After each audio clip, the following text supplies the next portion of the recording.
So the question becomes how, in an officially secular and highly pluralistic society, do you give people common ground, a sort of level playing field, as it were, to explore inner life issues without seeming to come at them from the standpoint of a particular tradition, let alone a creed or belief system? The whole purpose and objective of a circle of trust is to make safe space for the soul. And one of the ways we do that is by using what we've come to call third things as the focus of attention at certain moments in a circle of trust.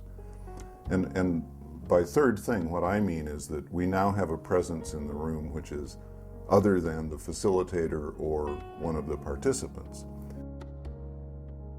It could be a poem, it could be a teaching story from one of the wisdom traditions, it could be a case study from the profession that we're working with.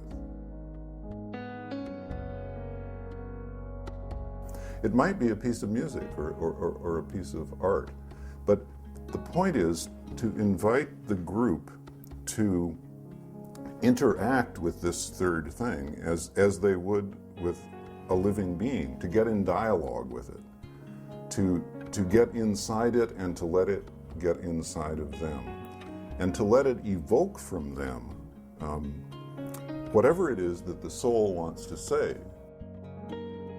These third things have the wonderful quality that was named by Emily Dickinson in one of her poems when she admonished us to tell the truth and tell it slant.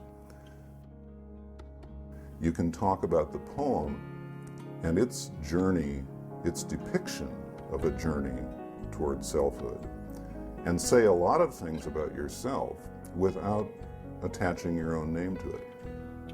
And that happens until people start to realize this really is a circle of trust. This really is a safe place.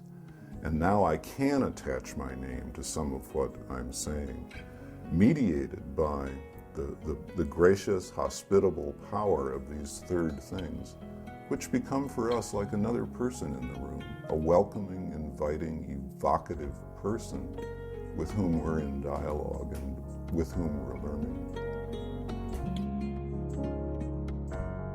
When we work with third things and we invite people in the group to respond to the poem, the story, the case study, the piece of music, whatever it may be, we don't do the typical academic thing of sort of debating about it, about what it really means. The invitation is rather for each person to speak from his or her center to the center of the circle, and to let those affirmations, those questions, those vexations, whatever, the blessings, whatever they may be, sort of lie there in juxtaposition with one another at first. But eventually what happens is that these comments start weaving themselves together in what I've come to call a tapestry of truth, which is a very complex thing that emerges over the life of a group. And you can see people kind of studying that tapestry and saying, oh, that thread that I put in yesterday is now one that I can withdraw because a thread that someone else put in has clarified that issue for me. And people are learning powerfully in a way that's, again, very countercultural. They're not learning through other people's attempts to persuade them to think differently or to argue them into some other position. They're learning in community because this tapestry keeps getting woven and rewoven, but they're learning from within.